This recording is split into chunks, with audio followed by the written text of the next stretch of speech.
Friends, welcome back to my YouTube channel Dawani classes. आज है HP TET preparation series का part 18, जिसमें हम चाइल्ड साइकोलॉजी के 60 क्वेश्चंस डिस्कस करेंगे इस एक ही वीडियो में।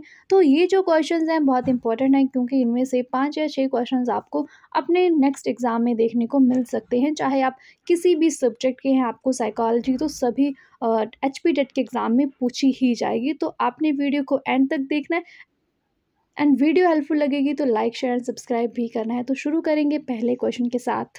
Creative potential can be improved by, जो क्रिएटिव पोटेंशियल होता है बच्चे का, उसको हम कैसे इम्प्रूव कर सकते हैं? प्रॉपर ट्रेनिंग से, कंपटीशन से, एक्टिविटीज़ के माध्यम से या फिर पनिशमेंट से। तो बच्चे के क्रिएटिव पोटेंशियल को इम्प्रूव किया जाता है प्रॉपर ट्रेनिंग से। हम बच्चे को सिखाएंगे, अच्छी ट्रेनिंग देंगे ताकि उसका क्रिएटिव पोटेंशियल इम्प्रूव हो। Next question is, development is the pattern of change that begins at dash and continues throughout the life। जो डेवलपमेंट है वो कब से शुरू होगी और फिर पूरी जीवन चलती रहेगी? तो डेवलपमेंट जो है वो शुरू होती है कंसेप्शन से ही, गर्भधान से ही जो विकास है वो बच्चे का शुरू हो जाता है। Next question is, withdrawn into oneself is a developmental disorder which is known as। स्वयं में सिमट जाना, जब बच्चा है वो स्वयं में ही सिमट जाएगा, ये एक तरह का डेवलपमेंटल डिसऑर्डर है। और इस डिसऑर्डर को क्या कहा जाता है? Anti social behaviour, autism, mental retardation या फिर डी नन ऑफ दीज। इसे कहा जाता है ऑटिज्म यानी कि स्वलीनता। Knowledge of result is the same as. परिणाम का ज्ञान किसके अनुरूप होता है? Motivation, reinforcement, learning, none of these. It is reinforcement यानी कि पुनर्वलन। Operant condition is associated with. Operant conditioning theory किससे रिलेटेड है? किसने दी थी ये theory? Thorndike, Skinner, Hull, Miller. So operant conditioning theory दी गई थी स्किनर के द्वारा, वीएफ स्किनर के द्वारा। A belief in the permanence of certain attributes of objects or situation in spite of superficial changes is called as। इसे क्या कहेंगे हम? एनिमिज्म, कंडीशनिंग, कंजर्वेशन या फिर डी नन ऑफ दीज। इसे कहा जाएगा कंजर्वेशन, संरक्षण। पियाजेज स्टेज ऑफ इन्फेंसी। पियाजे की थ्योरी कॉग्निटिव डेवलपमेंट में 4 स्टेजेस थी: sensory motor, pre operational, concrete operational and formal operational.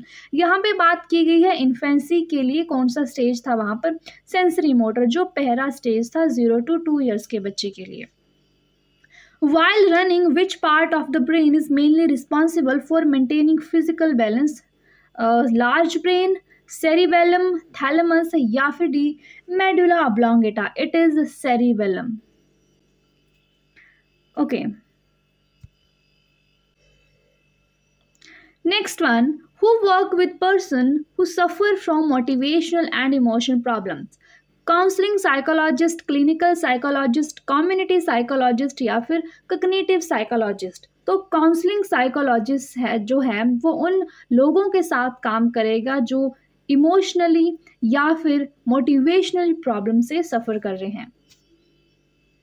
The branch of psychology which studies behaviour in social situation is called general psychology, social psychology, cognitive या फिर organisational psychology.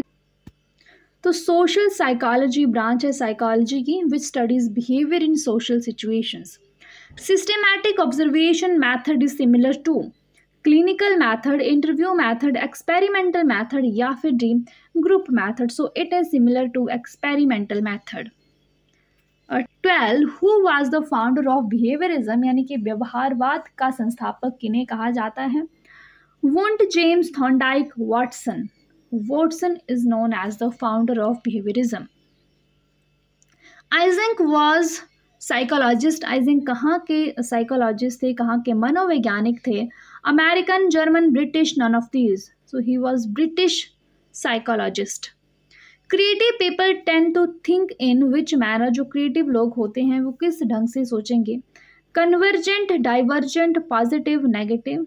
Divergent thinking होती है creative people की। Okay, which similarity is an important determinant of liking?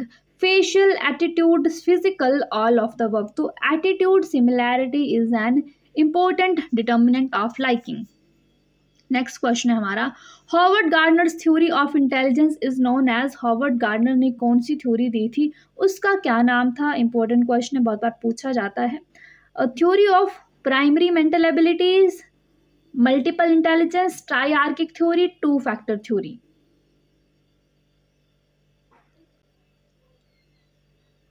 ठीक है, तो Howard Gardner ने जो थ्योरी दी थी वो थी theory of multiple intelligence, 8 intelligence जहाँ पे उन्होंने दी थी। In Pavlov's classical conditioning experiment food is, Pavlov की थ्योरी थी क्लासिकल कंडीशनिंग जहाँ पे उन्होंने एक डॉग के साथ एक्सपेरिमेंट किया था, तो उनके एक्सपेरिमेंट में जो फूड था वो क्या था।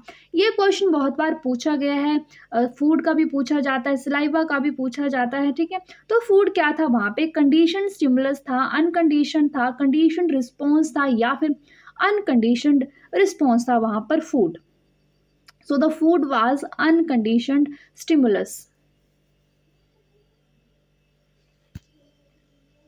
When a student come back home after having scolded by his teacher, started quarreling with his sibling on any pretext, this is called. ठीक है, जब कोई बच्चा है वो स्कूल गया है, टीचर ने उसको बहुत सारा डांटा है और जब वो घर वापस आ रहे तो अपने भाई बहन से किसी भी दूसरे बहाने लड़ाई करना शुरू कर देता है, तो इस तरह की कंडीशन को हम क्या कहेंगे, डिस्प्लेसमेंट कहेंगे, रिग्रेशन कहेंगे, अग्रेशन, ऑल ऑफ दीज। तो इस कंडीशन को हम कहेंगे डिस्प्लेसमेंट, कि जो गुस्सा था बच्चे का जो टीचर की डांट फटकार से आया था, अब वो अपने भाई बहनों पे उसको निकाल रहा है, या फिर अपने भाई बहनों से उस पर लड़ाई करना शुरू कर रहा है, तो इट इज़ डिस्प्लेसमेंट या फिर विस्थापन हम इसको बोलेंगे। According to Fitts, the phase of skill learning includes cognitive, autonomous, associative, all of these. It is cognitive, संज्ञानात्मक। In Maslow's model of hierarchy of need, which need as the bottom of it? Last video में भी हमने बात की थी Maslow की theory की, theory of hierarchy of needs. वहाँ पर 5 नीड्स थी, तो सबसे बॉटम में कौन सी नीड थी ये यहाँ पे पूछा है इन्होंने। सेल्फ एक्चुअलाइजेशन, सेफ्टी, फिजियोलॉजिकल, या फिर डी एस्टीम। तो जो बॉटम की नीड थी वो थी फिजियोलॉजिकल और सेल्फ एक्चुअलाइजेशन सबसे टॉप नीड थी।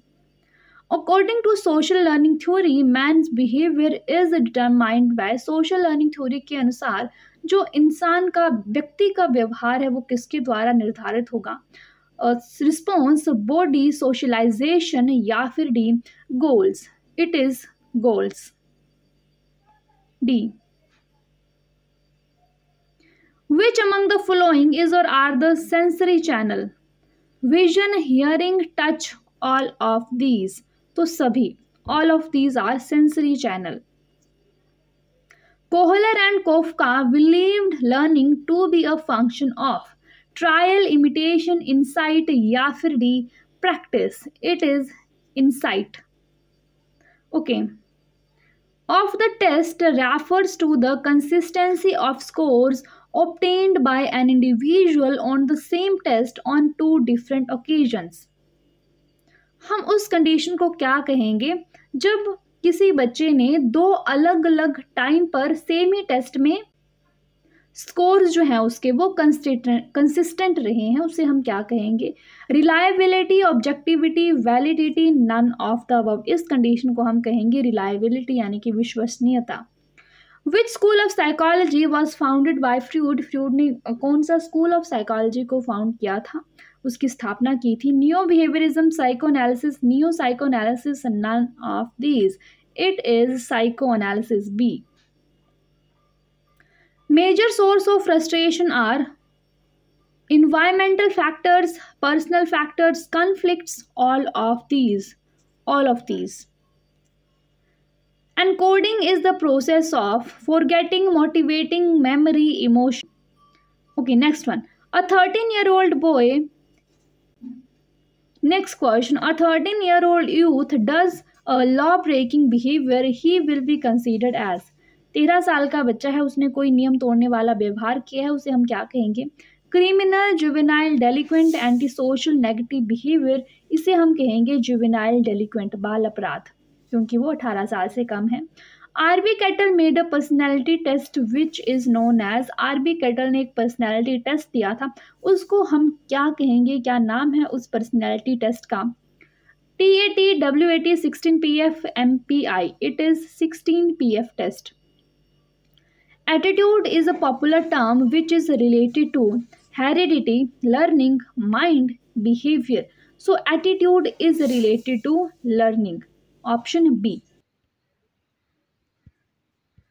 Next question is who developed psychoanalysis, psychoanalysis किसने डेवलप किया? जॉन बी वॉटसन, विने, सिगमंड फ्रूड या फिर D Carl's Roger? So psychoanalysis was developed by Sigmund Freud, okay, by Sigmund Freud. Next question, which one of these is not a type of long term memory? इनमें से कौन सी long term memory नहीं है? Declarative, working, episodic या फिर D semantic memory?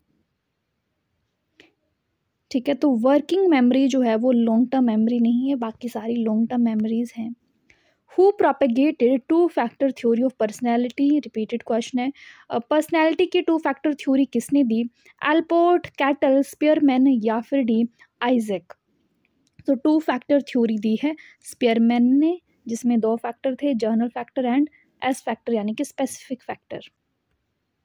Next one, which method is not a projective method for personality measurement? इनमें से personality major करने का कौन सा मैथड नहीं है? TAT, Rorschach ink blot test, questionnaire या फिर sentence completion test? It is questionnaire. ठीक है, it is not a personality measurement test.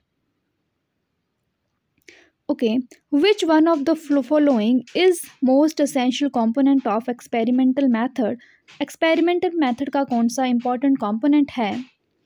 Matching of subject, observation of behavior, controlled condition या फिर D study of behavior? It is controlled conditions. Okay, filling new information into existing schemes is known as, जब हम नई information को existing schemes, जो existing schemes होती हैं पहले की स्कीम, उसमें फिल करते हैं, उसको क्या कहा जाएगा?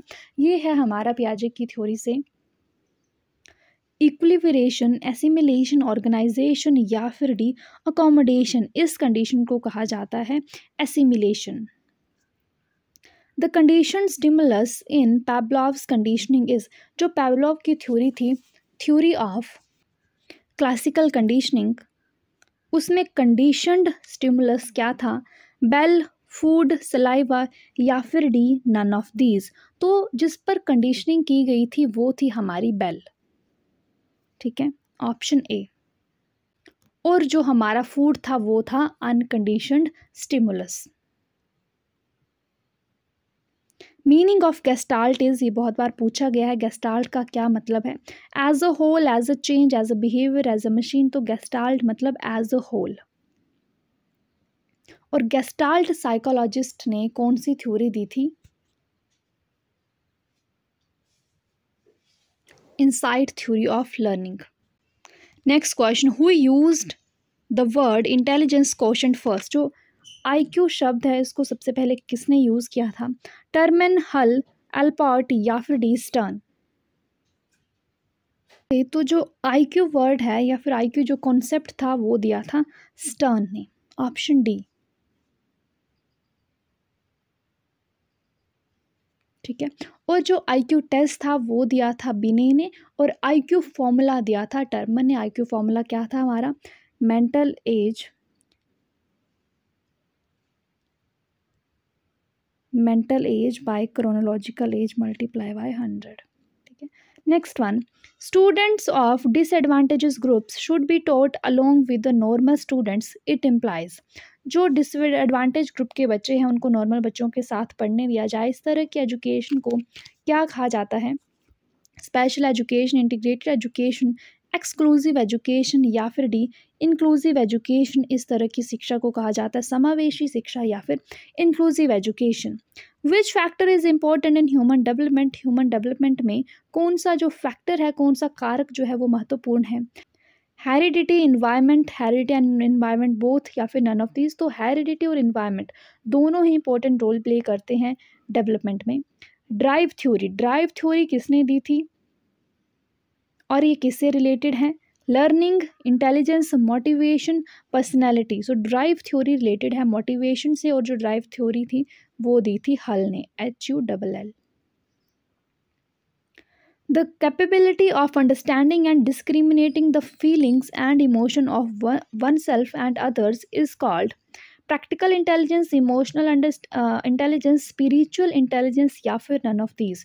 तो किसी दूसरे की फीलिंग्स को समझना, उसके इमोशंस को समझना और अपनी भी फीलिंग्स और इमोशंस को समझना किस तरह की इंटेलिजेंस है ये, इट इज़ इमोशनल इंटेलिजेंस, संवेगिक बुद्धि। Who developed thematic apperception test, जो TAT टेस्ट है वो किसने दिया था? Murray, Morgan, Edward Murray and Morgan both. तो TAT जो टेस्ट था ये दिया था मुरे और मॉर्गन दोनों ने। And the full form of TAT is thematic apperception test, और ये टेस्ट जो है वो पर्सनैलिटी को असेस करने के लिए यूज़ किया जाता है। 16 PF is used for measuring of, जो 16 PF है ये भी एक तरह का टेस्ट है, किसको मेज़र करने के लिए इसका यूज़ किया जाता है? क्रिएटिविटी, इंटरेस्ट, पर्सनैलिटी या फिर डी मोटिवेशन को, तो इसका यूज़ भी किया जाता है पर्सनैलिटी के लिए। Who classified introverts and extrovert personality, जो पर्सनैलिटी को इंट्रोवर्ट, एक्सट्रोवर्ट और एक होती है एम्बीवर्ट, इन तीनों में किसने क्लासिफाई किया था? युंग, ट्रॉटर, थॉर्नडाइक या फिर D none of these, it is Jung. CG Jung ने पर्सनैलिटी को इंट्रोवर्ट, एक्सट्रोवर्ट और एम्बीवर्ट में क्लासिफाई किया था। Which one of the following can be considered as a contribution of Kohlberg theory? इनमें से कोहलबर्ग की जो थ्योरी थी, कोहलबर्ग की थ्योरी का क्या नाम था? Theory of moral development. किससे रिलेटेड है? A, his theory has supported an association between cognitive maturity and moral maturity.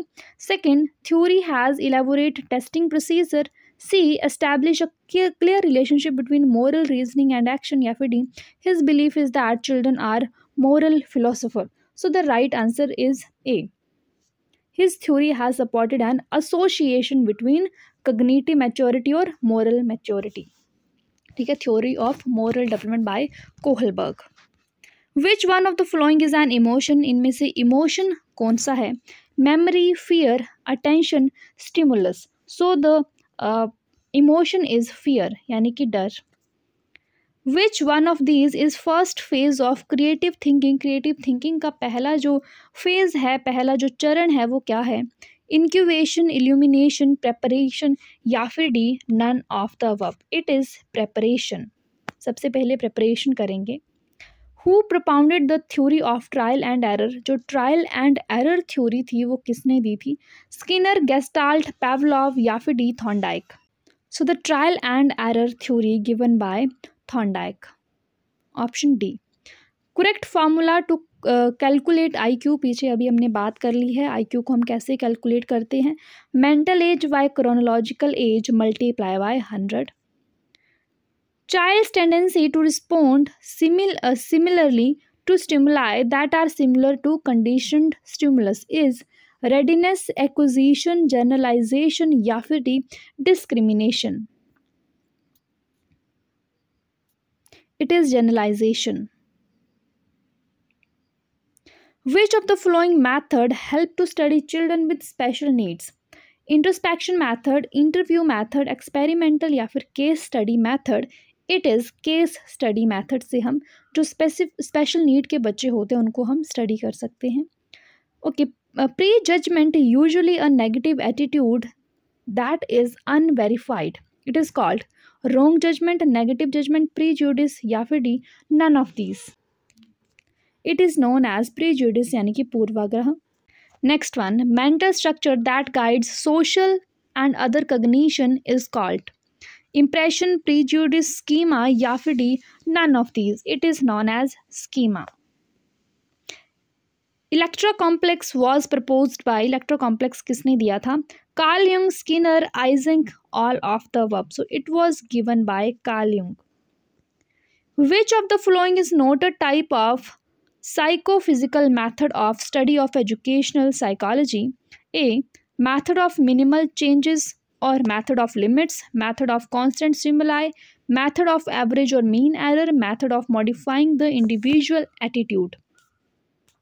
It is method of modifying the individual attitude. Which of the following is not a type of positive transfer of learning, कौन सा positive transfer of learning नहीं है इनमें से? Lateral, sequential, horizontal, zero transfer जो है वो positive transfer नहीं है।